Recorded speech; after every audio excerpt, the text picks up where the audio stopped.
everybody, and welcome to tonight's program with Inforum at the Commonwealth Club.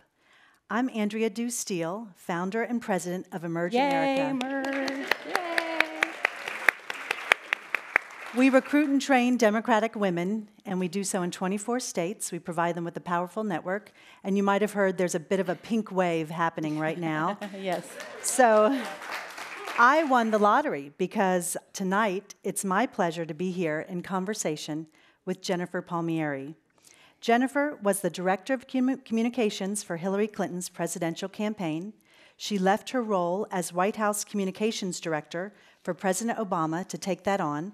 She was also the national press secretary for the 2004 John Edwards presidential campaign. That's referred to as the good Edwards presidential campaign. There you go. Just in case you're trying to do the math, like when that happened. Today, she's the president of the Center for American Progress Action Fund and is the author of a new book, which is why we're here today, Dear Madam President, an open letter to the women who will run the world. I am truly thrilled to be here with someone who I admire so much, and I have lots of questions, Jennifer, so let's get started. I would love to start by asking you to tell us a little bit about your upbringing. You have been so successful in your career, being the communications director for a Democratic president. You don't get much higher than that. Right. And I know from reading your book that your dad was in the Navy and you grew up in a family with 4 girls. So what? One of my sisters is here tonight, Beth. So that's exciting for me. She lives in Sacramento. So what in your upbringing contributed to your success?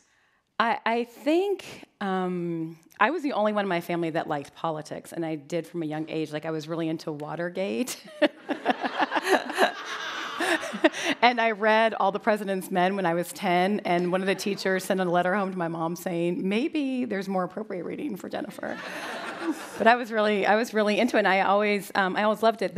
In my family, public service was a real privilege. Like, my dad grew up in, he came from an Italian immigrant family, and my grandfather was an immigrant.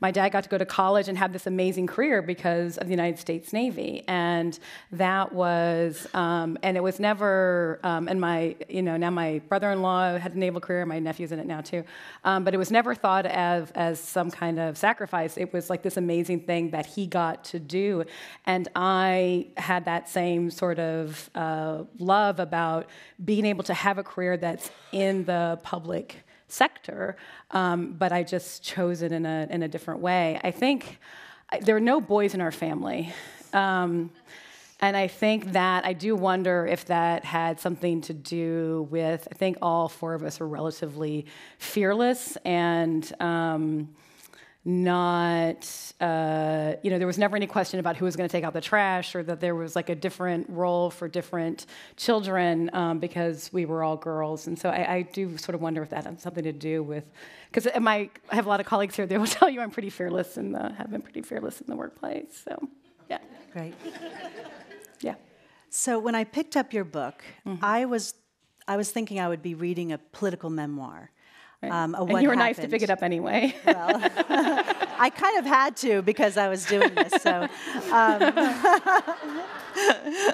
but I was really unprepared to be so moved and so inspired. In particular, your story about battling your sister's early onset Alzheimer's while you were in the throes of a massive campaign. Yeah. And you were there on the finish line dealing with that. So can you talk a little bit about what your thinking was when creating this book and weaving in that personal story? We had, because I think like, well, just like anybody who writes a book, I think you want it all to matter, right? You want it all to be leading up to something. And I did feel that having worked for Hillary, and I learned a lot. Like, I didn't go into the campaign necessarily, things that you would experience from Emerge. I didn't go into it thinking that it was going to be hard, that it was going to be as hard as it was to elect a woman. I didn't see some of the complexities. But I do feel like having gone through that, I have a good perspective about those. And then having lived for a couple of decades in working in national politics, I had learned a lot about how a woman can succeed despite some of these obstacles. But then, my family had this experience that, we just, like, no family is prepared for early onset Alzheimer's. And I wanted, and even though it was incredibly difficult and painful, I wanted people to know, because so many people have to deal with that, or everyone's going to have someone with a terminal illness in their family, that it's terrible, but there's a lot of unexpected blessings and joy and really meaningful moments that come with that. And I remember being really scared to go visit my sister the first time she was in a place, right? She was no longer in her home. And then as soon as I walked into her room, I realized she's still Dana. You could look in her eyes, and even with all of the plaque that built up in her brain, because that's what happens to patients with Alzheimer's, you could still see, I would look at her and I'd say, I see you in there. And she would nod. She's still the same person. And that room that I thought was going to be so scary really was a wonderful, one of my favorite places on the planet. And so I wanted to share that experience so people don't have to, on top of everything else that you deal with, live with so much fear about how that is all going to feel, and whether it's Alzheimer's or cancer. And I had a very good friend, Elizabeth Edwards, that I was really close to, who went through, lost her own child, had a very difficult time with her own marriage, very public, and then also died of cancer. And I learned a lot from watching her. And I thought all of these things wrapped together could be powerful lessons for people for particularly women to take going forward. And this is an amazing time. I mean, you see women rising to the occasion and feeling empowered in ways that we never have before, and thought this could be a guide for that. And certainly a very inspirational guide. Throughout the book, you have so many bits of wisdom for women and girls. Yeah. I have 2 daughters, and I certainly... How old are they? They are 14, 11, and I have a son who's 9. Yeah. I don't want to forget him. Yeah, you should read the book too. He'll have to go to therapy if I do. But I want to listen to the book with my girls, and stop it and talk about things, because there were so many pieces of wisdom. And I wanted to ask you if you could share what your favorite piece of advice or wisdom that you did put in the book with our audience today. I think that, yes, my dad's read it a couple of times, and he's like, there's a lot in here. It's chock full. I got to read it a few more times. It's dense. And my friend Hallie Pfeiffer is here, who we worked together in the Obama White House. And so I'm sit in my office, and she would sit in the outer office, and I'd be yelling out life lessons to Hallie. And Hallie's like, you should just write a book, Paul Mary. You should just write a book. So I was like, okay. So I definitely had Hallie in my head. And I think I'll tell you one that I think is probably the most practical, and then the one that I just like the best. The one that I think is most practical for women is, it's in the chapter called In the Room, which is like the Obama chapter. Dan Pfeiffer comes across very well in that chapter, because Dan is that's why he's here. Dan was the communications director of the White House, and brought me in to be the deputy, and was super generous, gave me a lot of support, as did President Obama. And but even with all that support, it's still an intimidating thing to be to be advising the President of the United States, to understand that when you speak, your words matter and they're going to have a consequence. So it's, it can be, when I worked for President Clinton, I had a lot of support, and I had a lot of male and female mentors that helped me a lot. And but I wasn't in charge, and when you're in charge, it's a scarier thing. And I would still feel, even with feeling empowered to these by the president, by my colleagues, you still wonder, isn't there somebody better who could do my job? Isn't there somebody that's better? And I finally decided that if you had a national contest to be who could be White House Communications Director, you could maybe find somebody better than me, but not that much better. Just it's not that much better, right? Yeah, that's right. At the margins, marginally better. And I'm the one that's there. I'm the one that's in the room. And that, And what I also learned from President Obama and watching, and this was true with both President Obama and President Clinton, I felt like the women, it was the people who didn't look like everybody else in the room that they got the most insight from. So if you're a woman and you're outnumbered in terms of there's more men in the room, particularly if you're a woman of color, your perspective matters more, and I think that's something for women to really appreciate, that you can't, if you hold back, you're not just holding back for yourself, you're holding back, you're robbing everybody else of what your perspective is. And I don't think there's anybody who looks at America today and says, we're good, we have all the tools that we need. Right? So it'd be helpful to have people who share views that you don't normally hear from, and people who are maybe ways that they've censored themselves before and now speaking. The lesson that I like the best is Embrace Your Battle Scars, which is about embracing aging, because I've always loved older women's faces, and I feel like you can look at their faces and imagine the lives that they led and what they looked like before, and if you see an older face and you can think, she has survived whatever it is you're going through in the moment in your life, and you think, I will too. And it's just, particularly when we're living in such a turbulent time, there was something before now, there will be something after.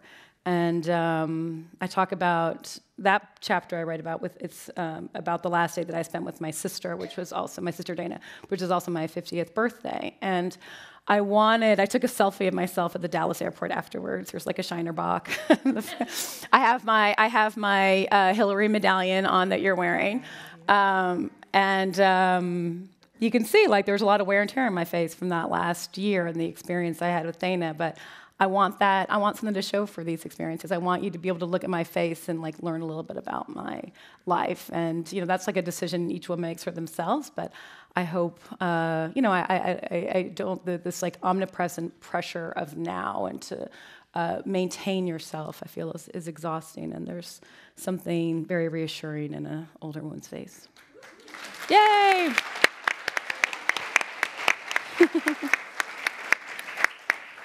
So, would you encourage young people to get involved in politics and work in the political realm? And if so, what kind of steps would you tell them? Yeah, I loved it. I mean, I loved it so much, and still do. And people are just doing it, right? Young people are. And the thing that I would say now is, I used to say, start working on a campaign. I still think that's a great way to get experience, but now I think people should just run, and it's don't wait for anything. And people are doing that. They're running in huge numbers, and young people are running in big numbers. A friend of mine from the Clinton campaign started Run for Something, which is encouraging millennials to run for office. And it is, that's, it's like people say, when's the Democratic Party going to come out and have a national message that's going to beat Trump? It's like, that's not how this is going to happen. It's going to come from the ground up. Did you yourself ever think of running for office? No, I didn't really feel like I had a home from which I would have done that. I think if I didn't really have a home from which to do that, because my family moved around so much. I live in Maryland now. I'm pretty much based there, but it doesn't really interest me at all. I find I like writing stuff instead. If you are a woman listening to this, don't listen to her though. And everybody else should do it. Everybody else should do it. It's funny. I always wanted to, and now I don't know that that's a great idea for me. Maybe somebody who's less, the right wing doesn't have such a dossier, so to speak, of favorite hits to attack me on. Would be better. So right at the beginning of the book, Jennifer, you say, simply put, I didn't think it mattered that Hillary Clinton was a woman. That surprised me, because when you look at the stats on women in higher office and in leadership positions, we're certainly not there in that way. Can you talk a little bit about why you felt that? I thought she was the best person for the job. I mean, my point was she was just clearly... She was just clearly the best person, and I didn't think that, I didn't go into this race thinking this is really important to me to be part of the campaign to elect the first woman president. This is really important to me that Hillary Clinton win.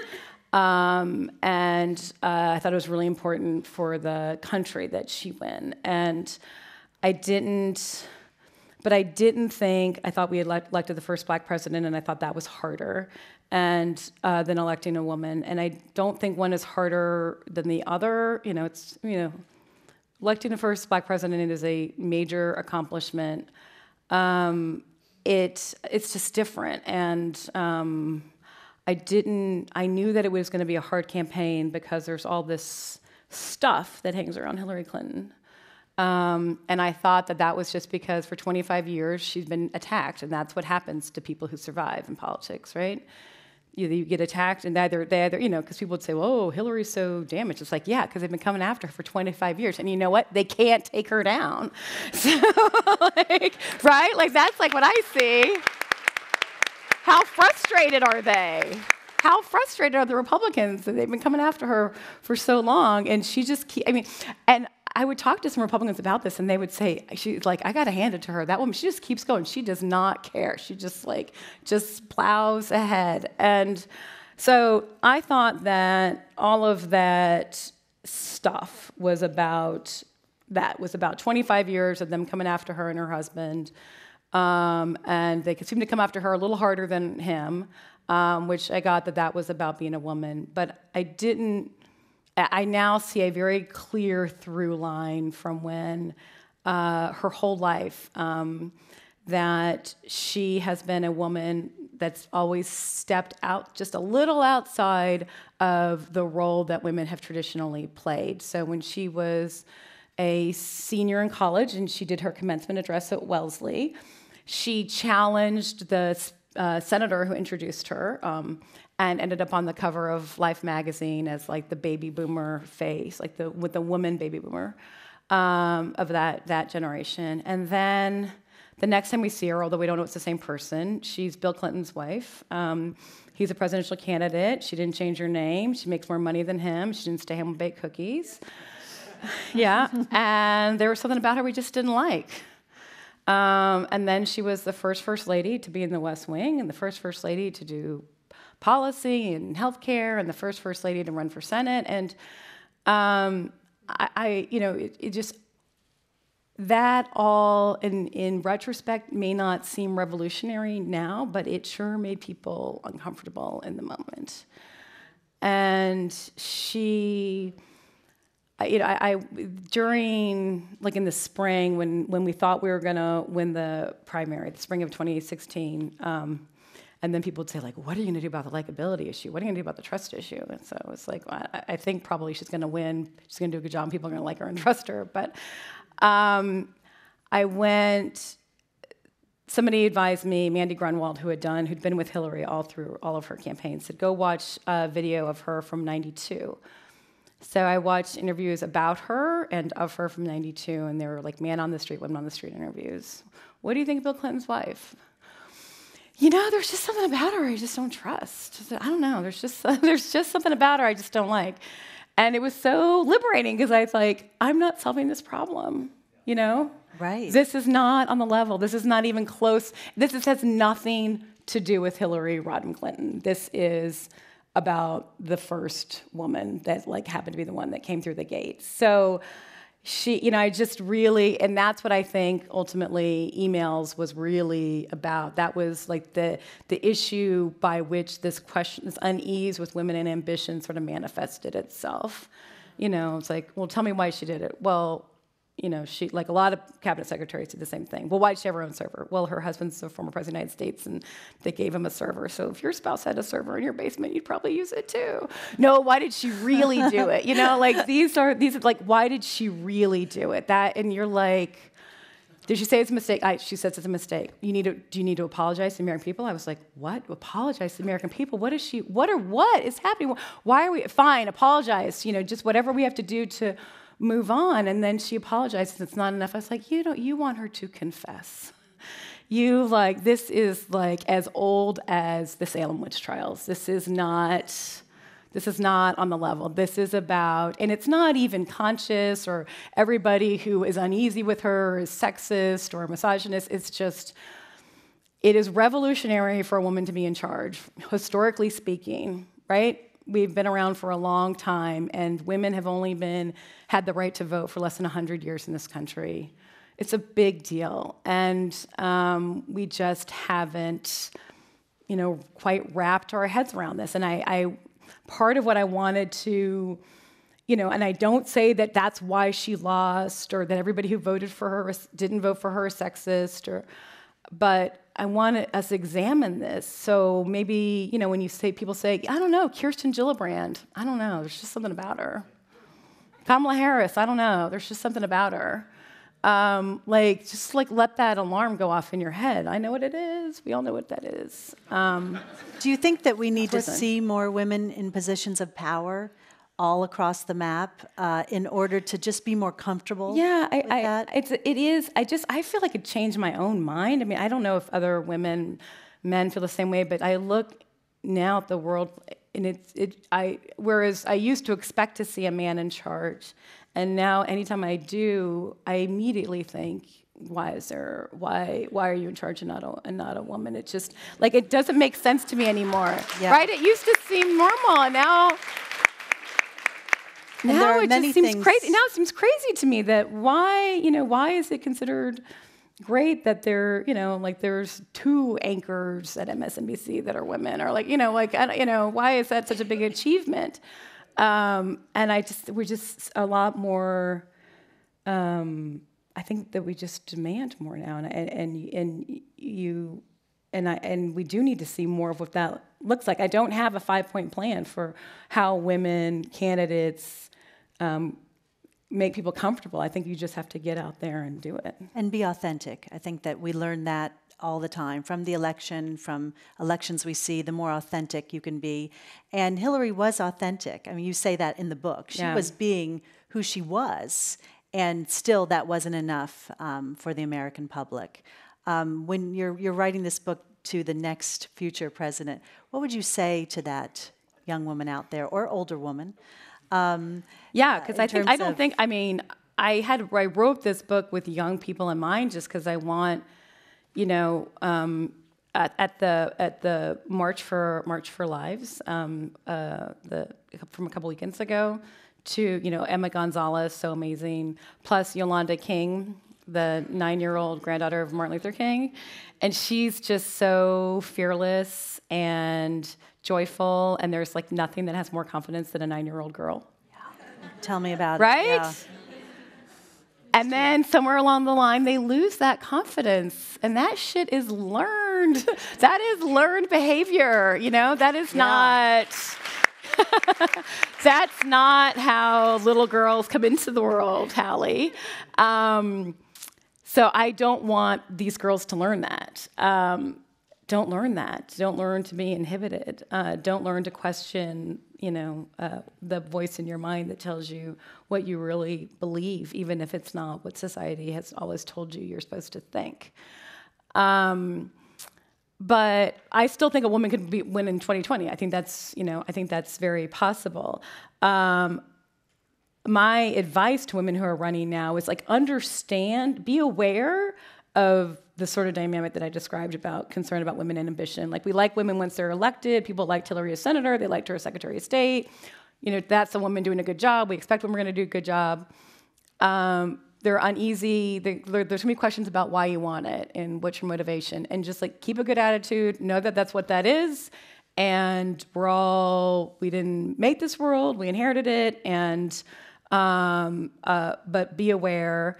And I tell people I got an email from a friend recently who said, I have a female candidate, you'll appreciate this, who needs some help, and she's looking for a voice coach. I was there's nothing wrong with her voice. Yeah, that's right. There's no coach for that. There is nothing wrong with this woman's voice. And so when you get advice that says you really need to show more vulnerability but never be weak, or you have to speak strongly but wow, that seemed really shrill, don't expect that the advice on presentation to make sense. And, you know, it is, I know women, I mean, speaking for myself, I love a checklist. You know, here are the 5 things you need to do. Okay, I'm going to totally crush all 5 things. So what are the 5 things I do now as a woman candidate to have the best presentation? And that checklist doesn't exist. So I feel like that's like our generation to take up this mantle. Like I feel like Hillary's generation in politics and in business, you know, my impression is those women had to prove I could do the job just as well as any man. And now we get to say, yes, we can, we don't want to. We want to do the job the way we want to do the job. And that's like a new frontier. That's a different, right? That's a different way of looking at it. And so the thing that makes people uncomfortable is that's different. And there's not necessarily a manual for it, but I think it's exciting to imagine, you know, what that could be. Absolutely. Do you think that the historic nature of Hillary's candidacy could have been played up more, or what could we have done to make that more of a central theme and inspire more women and men to understand how incredibly amazing it would have been to have our first president? Yeah, it was really, it was hard. It was, we couldn't do it. I'll tell you that. I mean, we didn't put every effort into it because it didn't feel like it was there. And I don't think you can't really force that. I do think the world's different now. And I write in the book in deliberately stark terms about how I feel about the world that was November 8th, 2016 versus the world that's November 9th, 2016. And they are different. They feel like different universes. And I don't know, do you feel the same? Absolutely. Yeah. Yes. I mean, before and after, right? It's yes. It's like before and after. Yeah. And I feel like, and I wanted people who felt that way to recognize it and know that a lot of us feel like that. And the people who don't understand, there's a lot of women in particular who feel that way. And so in that old world, what could we have done? I'm not sure. I think in this world, it would feel different. Like I think there will be excitement the next time a woman runs. The one thing that I feel like we could have done differently, I felt like I personally could have listened to Hillary more about what she, because she had a lot of concerns about how people would react to her, because she's been Hillary Clinton her whole life, right? And she's lived through the last 25 years of the ups and downs, and she laid this out all on my first day, actually, to me and Christina Shockey, who was the deputy communications director, just sort of like vomited up what it had been like to be her. And just like how the press, like sometimes they like her, sometimes they don't, sometimes people like her, sometimes they don't. And she was just mystified, you know, she's like just as mystified as everybody else. Like, I don't understand why I provoke such rage. I'm a simple, serious person. So she said, I laughed at her, I had the same reaction, I laughed at her, but she's like, she is in that, like, she's pretty direct, right? She, like, when she thinks a question's stupid, it shows all over her face. You all know the look that I am talking about. And she's serious in that she, like, wants to solve problems. Like, that's why she's here. And, but she was very skeptical. You know, I think she was more skeptical than most people would understand about actually getting into the race.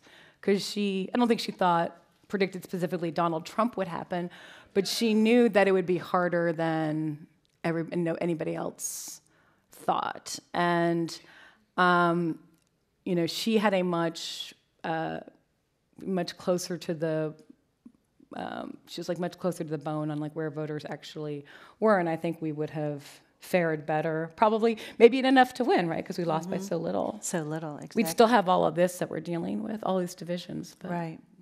And so you were Hillary's communications director, and Hillary had a somewhat challenging relationship with the press. Mm-hmm. In retrospect, particularly in light of the Me Too movement, what we now know about Matt Lauer, Glenn Thrush, Mark Halperin, Boo, right? And the other journalists, we could go on, who lost their jobs because of their inappropriate behavior towards women. Kara Swisher, she's the new Charlie Rose. Okay. So, She is. I mean, how much did that contribute to the Hillary that, we saw in the press? I mean, it had to have. I know. And you don't, it's just like, right, it's like fish in water, people in oxygen. You don't even see it so much when you are living it. But I do, when you step back and look at how, and not all of those men that you named had held, and that I felt had animosity towards her, but some sure did. Mm-hmm. And it revealed itself after the Commander-in-Chief Forum that Matt Lauer anchored. I went and bought 3 pints of ice cream for myself. It was Brooklyn. There's like amazing artisan ice cream. I bought 3 pints of ice cream for myself. Because I think there's an ice cream trend in the book, on how to deal with some tough. So frustrated, and it's just if you step back, you're like, okay, the founding documents, all of our most of our laws, our plays, our movies, everything is created by men, and it had, particularly cable television, it has an grossly outsized influence, and you got some corrosive morning shows, and that really hurt us.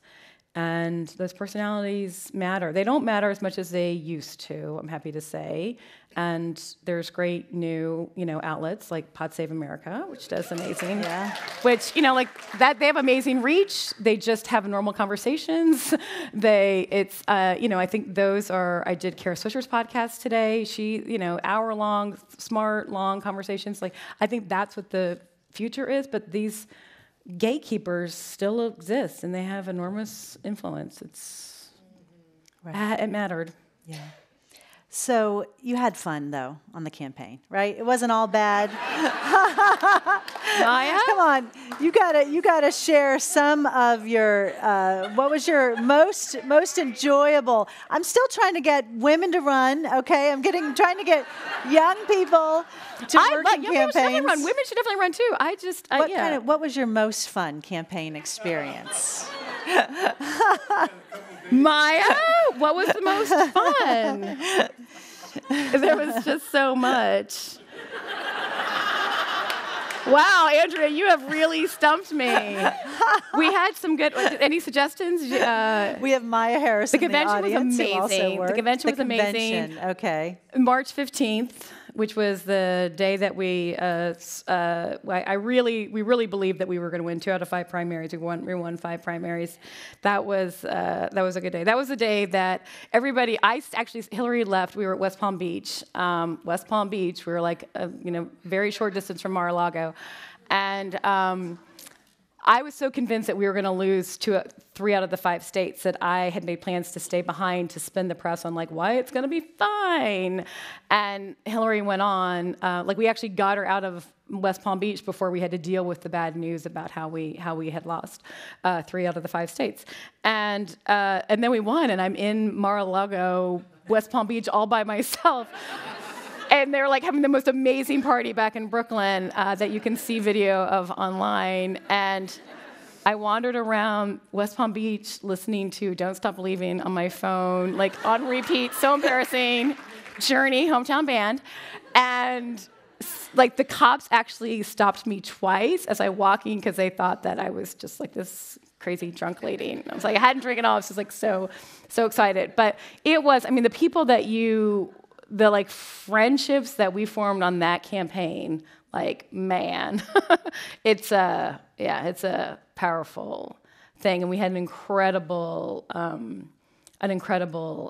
team of people, and just really, it's it's like being in battle. So it was incredible. I'm really glad that I did it, and I learned so much, and I still feel I still actually ultimately feel hopeful about the country. I didn't actually cry about the election, although I'm a big crier, until 2017, until we won the Democrats won the Virginia and New Jersey race and for governor. Really? In 2017, because I was just it was like the first sign that I was like, oh, we're not gonna all die in a fiery pit of racial hatred. I was so relieved because Ed Gillespie, who ran for Senate or ran for governor in Virginia as a Republican, he was like Trump light, like Trump but not quite as offensive. And I thought, but still used race to divide people. And I thought, if he wins,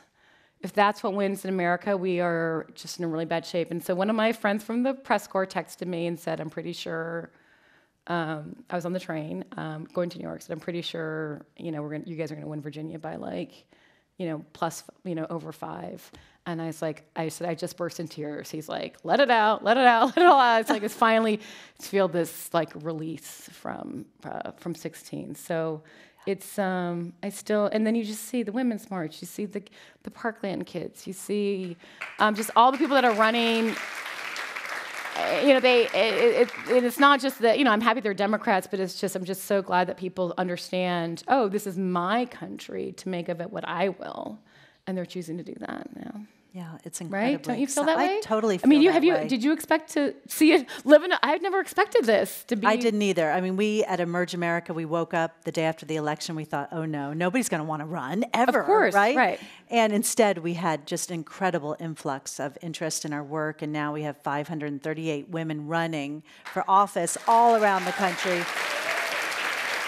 Yeah. And I love our sex, right? Because we didn't just hide under the covers or under It's a rock, amazing. Right? It is amazing. So I feel incredibly hopeful, and trying to get women to do, I think, the second hardest thing you can do as an American. The first is going to war. Right. Risking your life. And the second is running for office, and the fact that women are stepping up and saying, yes, I want to put my name on the ballot. And that's really, really And what I love about it are the women, this notion of the as I am. Right? Like that's like a whole thing with women running for office now. It's like as I am, meaning like they understand you don't have to wait till you get the right degree, or you've had whatever job for however long, or you're just the same age as the guy that's in office now. It's like, I am ready to do this as I am. And that's a new, really empowering. Well, having the most unqualified person ever, okay? That definitely gives women permission, right? To say, yeah, it's like apparently anything is. That's why I was like, Donald Trump is president, and I'm totally gonna write a book. Like anything. Yeah. Anything is possible. Anything is possible now. Yeah. Exactly. Yeah. Which is amazing. But do you think is it so much harder for those of you who have served in a functioning White House to see the crazy town happening every single day? It is. Well, what's amazing about it is that I know from. Did I just lose? Okay, no, I guess it's there. I know from being inside White Houses that as crazy as it looks on the outside, it's actually crazier inside. So it's like, the Obama White House was pretty chill in comparison, and certainly more so than, because when people said, well, how did the Obama White House compare to the Bill Clinton's White House? And I was like, the nice word I described to use it was the Clinton White House is a little more volatile. But even there, we had some really stressful times, dealing with ISIS and Ebola and, oh my God, remember when the healthcare website didn't work and it was the end of the world? Gosh, so I would take that any day. I mean, can you imagine? That was like, oh my God, it was just the end of the presidency. The website doesn't work. People aren't getting healthcare fast enough.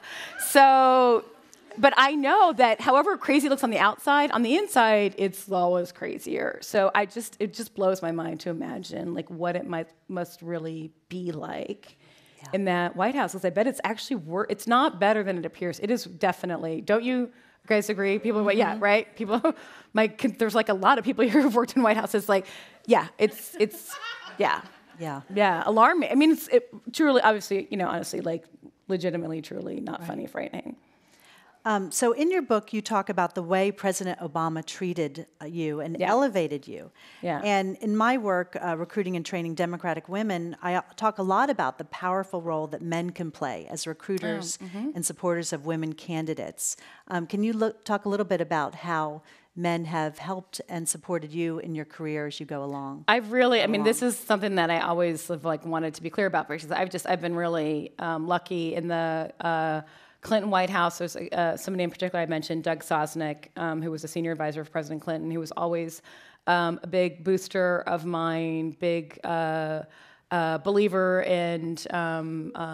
in promoting women and trying to get out of the way, seeing talent, making sure it was from these guys, him, Mike McCurry, Leon Panetta. I mean, how lucky am I?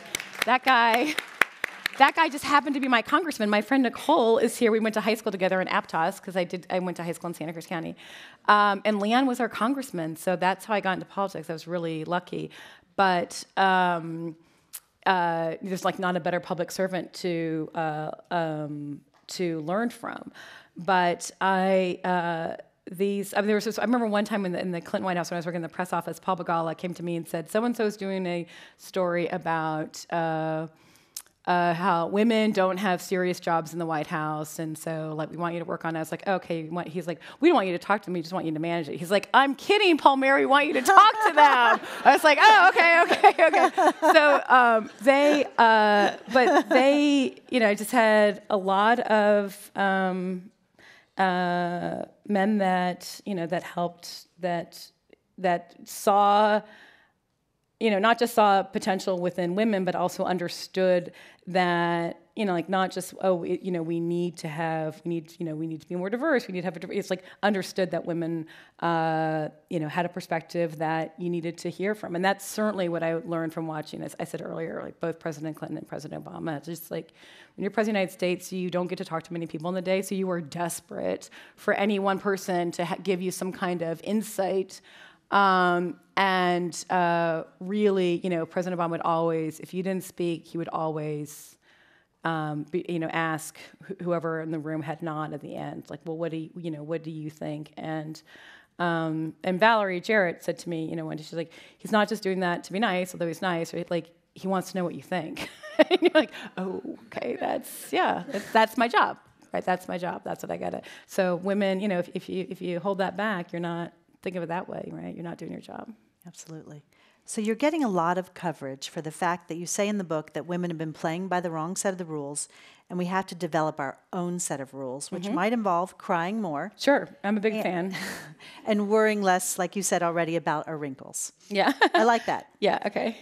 How can we create this fundamental shift in how women operate in the world and on what we focus our attention? Yeah, I think that I really think the most important thing is to make the change is to make the change in your own mind. That's just the most powerful thing that you can do. And there's a chapter called Nod Less, Cry More, which is because, how we all nod, particularly women, when you get bad news and you're like, okay, all right, well, I'm not going to blanch, I'm not going to freak out, I could absorb this. And I think that we absorb too much without expressing concern about some of the crazy stuff I heard on the Clinton campaign that we heard. I'm like, okay, all right. And then with crying, that's sort of my. That's my overall notion that we mute ourselves. And I think women, I'm pretty emotional, and I'm often easily moved to tears because I'm talking about something that's really important to me. And you hear a lot of time, you hear people say, well, I was going to say something, but I couldn't get through it without crying, so I didn't do that. Well, that thing was probably really important to you if it was going to make you cry. And again, as I said before, it's not like everything's going so great right now that we shouldn't be thinking about different ways to be in the world. And those are two examples. And I was of how to think about this differently. The workplace is not this something that occurred to me in writing the book is that we've only had the right to vote for less than 100 years. Women have only had the right to vote for less than 100 years.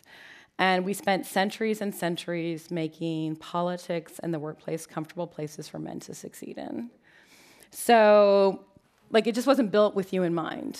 And it doesn't mean that men are all trying to hold women back, or it just means that it wasn't, when it doesn't quite fit for you, you should remake that. It should still be a professional environment, a place where people could do good work, but maybe it should be a little different so that it suits your qualities. And I was explaining this to one interviewer, and she said, but what do you say to people who say that it's just not professional if a woman cries at work? You know, I said, I say it is.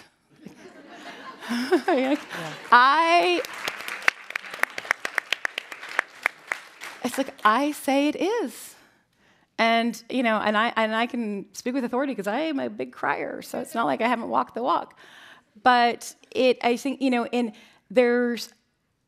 your whole, I know, I bet a lot of women are going to agree with this. Your whole life, or at least after you stop being the 9-year-old Yolanda King, who's so fearless and has so much confidence and joy, you have two conversations in your head at all time. There's like what you actually believe, what your heart tells you believe, and then there's the other conversation that measures that against what I am expected to say. And if I get challenged on, say, I'm believing this, how am I going to react? And do I have good enough arguments that I can defend this? And maybe that's why sometimes it takes me a moment to say what I believe, to answer a question.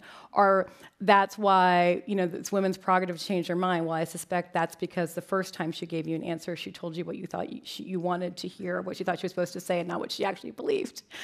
And it's like, I'm done with that other conversation. In my head, I'm not doing that anymore. And that changes my entire world. That changes my entire universe. And like, that is what I think is really powerful. Yeah, and is that because you just turned 50? And if so, how do we get younger women to just be like, well, I think, I mean, I don't know, there's some young women here. I think people feel different. I think we all, you know, it's dangerous to overgeneralize. You get into all sorts of trouble when you do that. When you characterize how people think about politics, you can get into trouble. But I think women feel different now that it's like if you weren't for Trump, or just even like well beyond politics, it's like you could take, you know, you had the same experience. You could have one or two takeaways. You could say like, oh, well, I guess men like Donald Trump are meant to win in America, or this is completely haywire and we are playing by the wrong set of rules. And it's like, he is the disruption that came to my world and my industry and my life to prove to me the way we've been thinking about women in politics is entirely broken. So, yeah. Yay.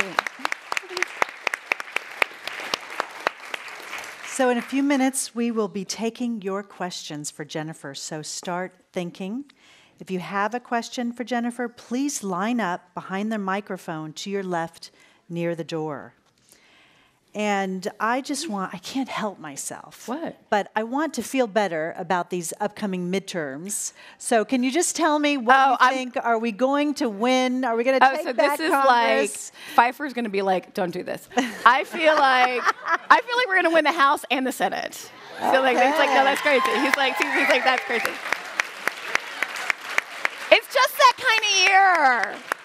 It's just that kind of year. I feel like, I mean, I think that, do you think that Beto O'Rourke's going to win? Okay, I think Beto O'Rourke is going to win. He's running for Senate against Ted Cruz in Texas. And I'm like, yeah.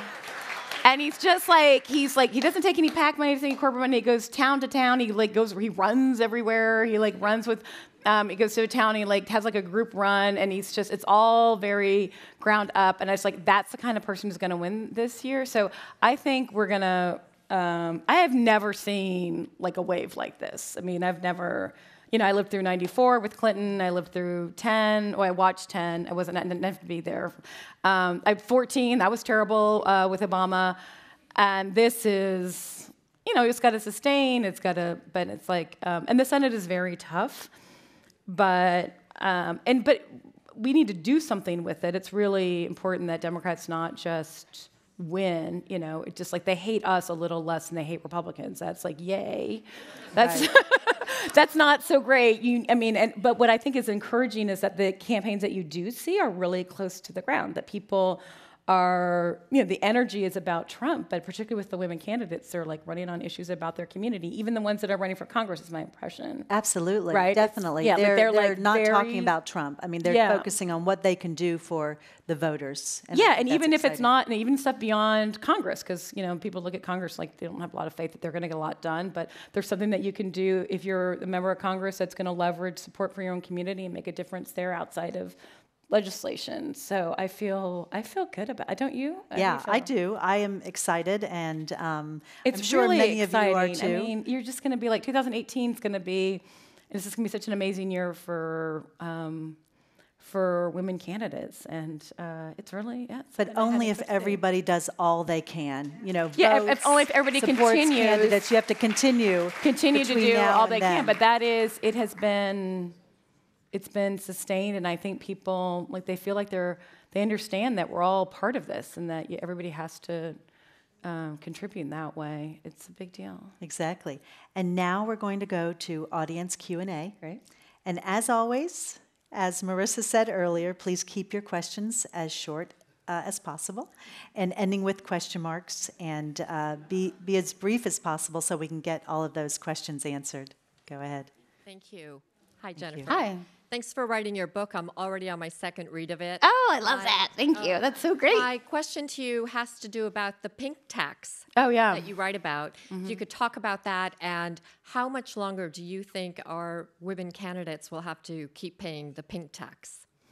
So the pink tax is the hour plus time for hair and makeup. Yeah. And like a lot of things, it might fall quickly, but I did, in writing the book, I wanted to acknowledge the things that are still in the way, so we all appreciate it too. And I thought, if you identify it, it may fall, things may, like the questions about women ambition may fall sooner than they otherwise would.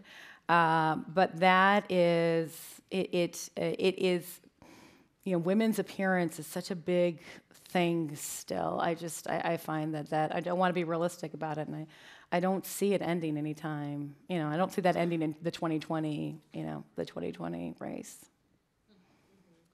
Hi, I have a question about more historical, not really based on politics or ideology. Do you think whether it's current president or some of the other candidates who are non-politicians and who are more of business people or come from other occupations, do you think that maybe it's a trend that the voters preferring those type of candidates? Maybe it's the kind of the things that are coming back to where the country was when it started. Right. Everyone served and then went back to their occupation, family, hometown, and did not make a career or life pursuit of politics. Do you think maybe that's a trend? Maybe that's the way for the new candidates, whether it's women candidates or male candidates, that's what the voters in America are ready for, kind of return to back how the country started?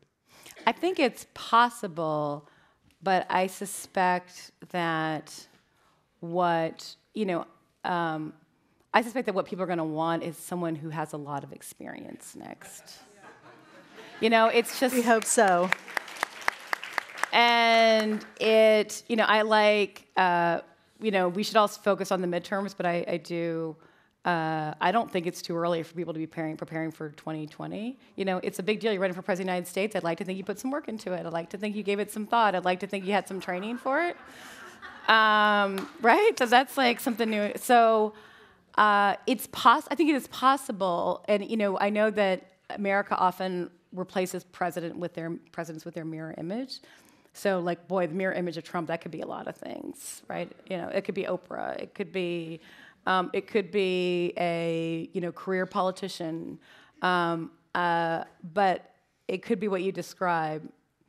But I think we may go back to wanting experience. That would be nice. I don't know. I don't know. It's like there's value in both, pressure. But I think we were going to be like, oh my God, just make it stop. And have somebody in charge who I'm not going to. It's like the idea like a nuclear war is going to go back to being an unimaginable thing. That would be good. Fascinating discussion. Thank you. You're right. Men spent centuries building the professional world, devising rules to make sure it was a comfortable place for them, and that it was geared toward their particular qualities and skills. Mm-hmm. I assume you're writing it in a capitalism system. Have you ever looked at other systems in Soviet Union, for example? That's a good question. I have not. I mean, I only wrote, it's very personal. Like, it's all just about my own experiences, and what I hope is people see, read, and it's short, right? You can read it in a few hours, and it's like you read that and then reflect on what that means for you. But that was, I mean, I think you're right that it could be different.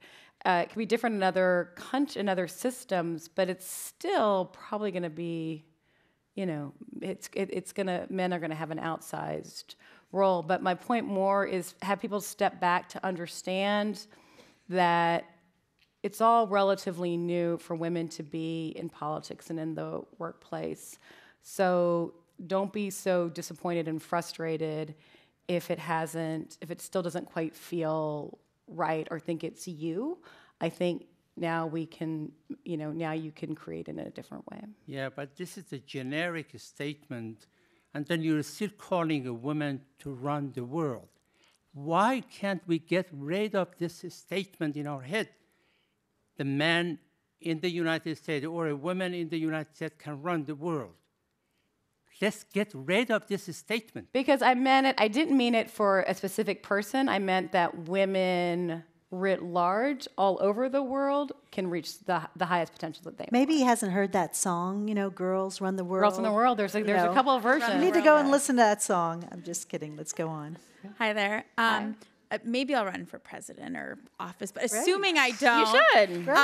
What is your recommendation on supporting the amazing efforts that you are leading to have other women, to support other women run for office? Assuming I don't, what are ways that we can support other women and bring other women up?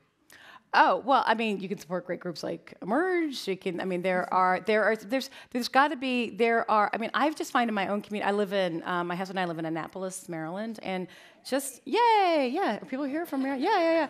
And gotten involved in local politics in our own community, and I'm helping there's this young woman, she's awesome, her name is Sarah Elfrith, she's 28 years old, she's running for state senate, and I've taken Sarah on as my mentoring project. And she's an Emerge grad, she's terrific, she's just, and she's, she's got all sorts of odds against her, and I was like, Sarah is definitely going to win, but there are, and it's exciting because I feel like there used to be all these gatekeepers involved and getting involved in local politics, and people are just like, I'm doing it, I'm running, and you can run yourself, or there's other candidates that you can help, and this is a year where anything is possible, and you should really believe that you can make a real difference there. Hi, I'm 67 years old, and I grew up with the Clintons, and I still have this hang-up because Hillary didn't leave Bill. And I can't seem to get over it. So I thought maybe I'd solicit your comments about that. Oh, well, it's a really, she's deeply in love with him. They have a very deep love partnership, and she takes her vows really seriously. She's a religious person, and she, I think people would be interested to know and surprised to know she can talk about, she's Methodist, but she loves to go on and on about Jesuit teachings and the discipline of gratitude. And she can talk deep into actually, she was going to a confirmation, and it happened to be my family's priest was going to be, I was like, you got to, find Father Matt, go off, you guys talk about the discipline of gratitude for hours. It'll be amazing. Father Matt, she was like, yeah.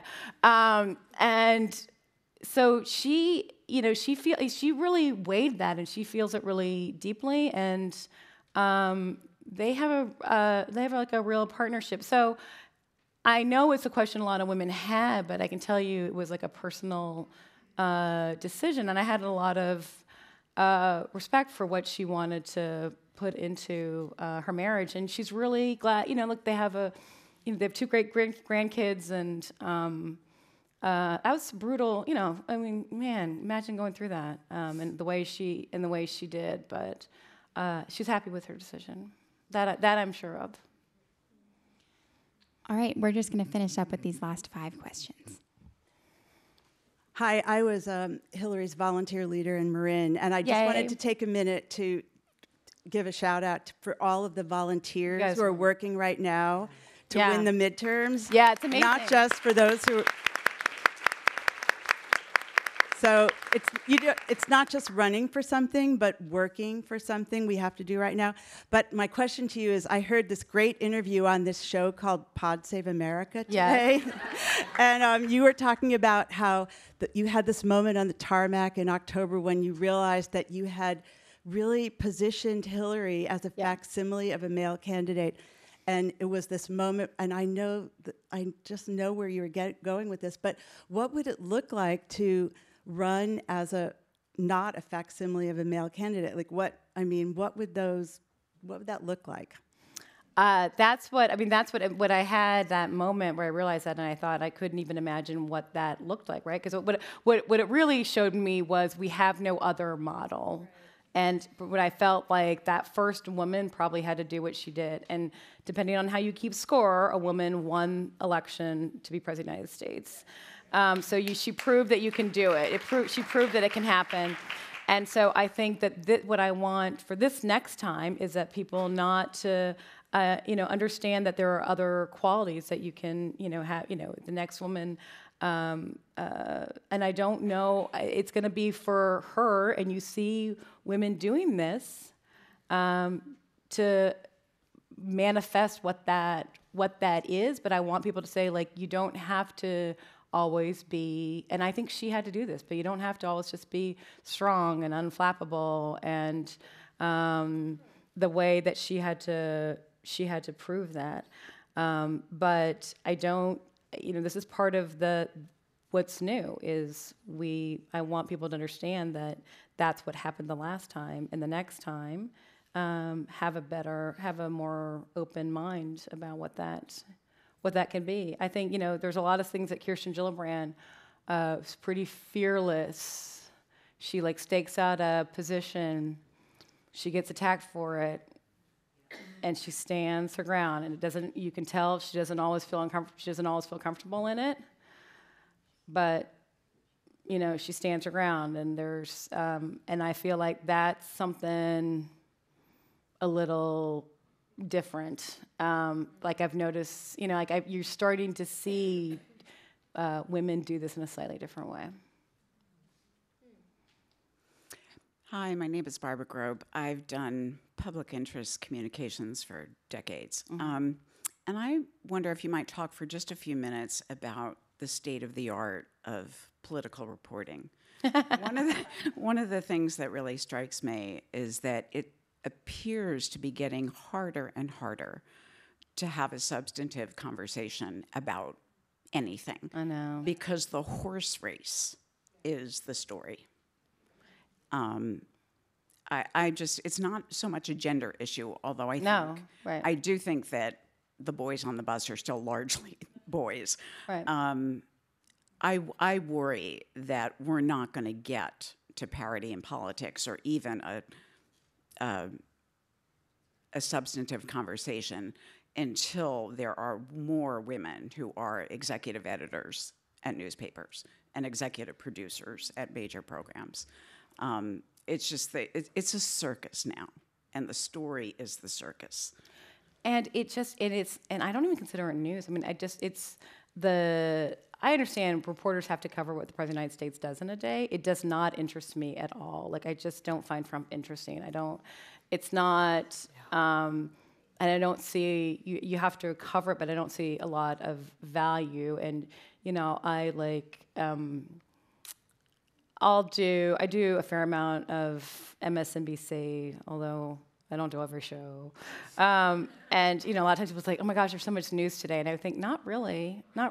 There was not a lot of news. You guys covered a lot of activity, but not a lot of news or investigative pieces, or you didn't really show me anything that taught me about a candidate or a person.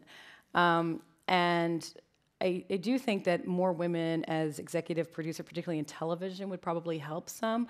But right now, and I was definitely part of this, but there was this self-contained universe of the press and the people that they cover and what got covered, because I think the press they're more willing to call balls and strikes now, but back in the Obama days, which feels like a different universe, they would not want to weigh in on policy decisions because that made them uncomfortable. Then they were like siding with one side or the other, so they like to focus on process. So they would criticize how we announced a policy and why we did it and like what the politics around it were, as opposed to like what good the policy might actually do.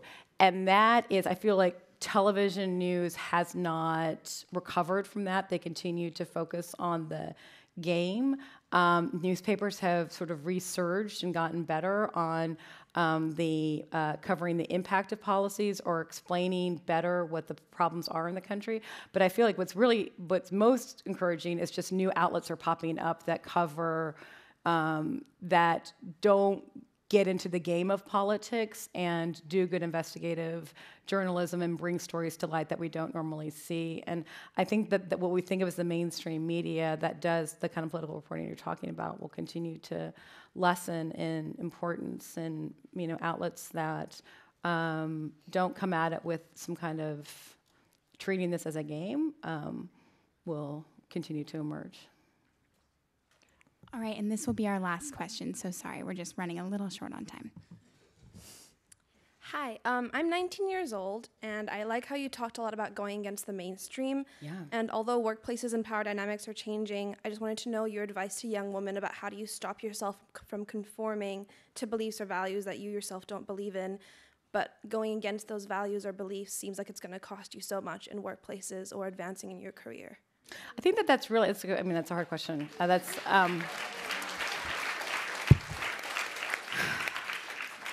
I do feel that I think what's actually happening in the country is pretty revolutionary. I think that we're in a time of, if you step all the way back to the founding of the country, we were founded on this great ideal that everyone was created equal, but that ideal, as amazing as it was available to white men who owned land, right? So we enfranchised a very small number of people and disenfranchised a huge number of people. And I feel like that is what this reckoning is about. So ultimately, what we see happening in the country and all these frustrations roiling to the surface, and what I think your generation is going to do is you're going to be the ones that make that, you're going to make that principle apply to everyone, not just, white male landowners. And because of that, you're going to go through times of upheaval and difficult conversations, and you're going to have one voice in your head that says, I believe this, and one voice in your head that says, but I'm not supposed to express that. And I think that there's going to be more forgiveness and room for you and your generation to say what you really believe. And, I plan to be around for a few decades yet, so I will be here to help you create that environment and back you up when you take fearless positions. But I think that is, I would err on that side of speaking your mind and understanding, in your gut when something is not going the way it should. You do, right? So that's when you should say, this is not going the way this should. That's when you don't nod. That's when you say, no, that's crazy, we're not doing that anymore.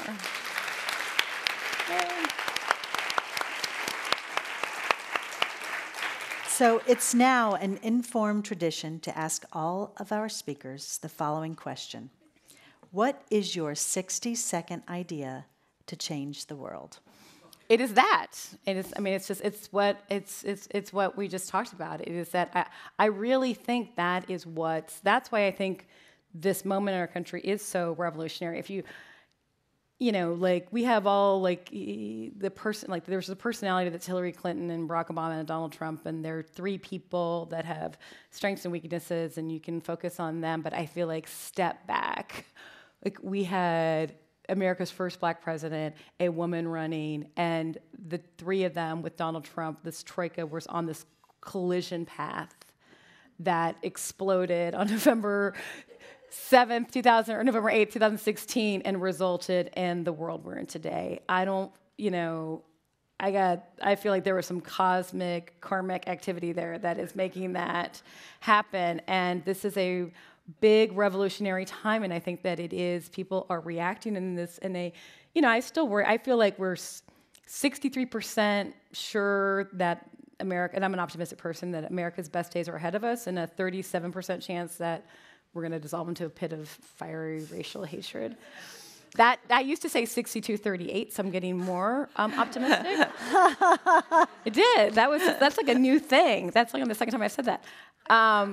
But that is what I think is happening. It's like my 60-second idea is this generation that's coming up now is going to be the one that actually realizes what that promise of America truly was. And it starts with people just deciding to change in their own mind how they think about what they themselves can contribute and what they themselves deserve. And that is simple and revolutionary. Great. Yay! Well, thank you. Thank you so much, Jennifer, Andrea. for having such a great conversation. Yeah, I was so happy that you were the one who agreed to do this. I loved it. And she will be signing books right outside in the lobby. And I encourage you each to get a book, buy a book for a friend or a young person in your life, because it is incredibly inspirational. So thank you so much, all of you, for joining us tonight.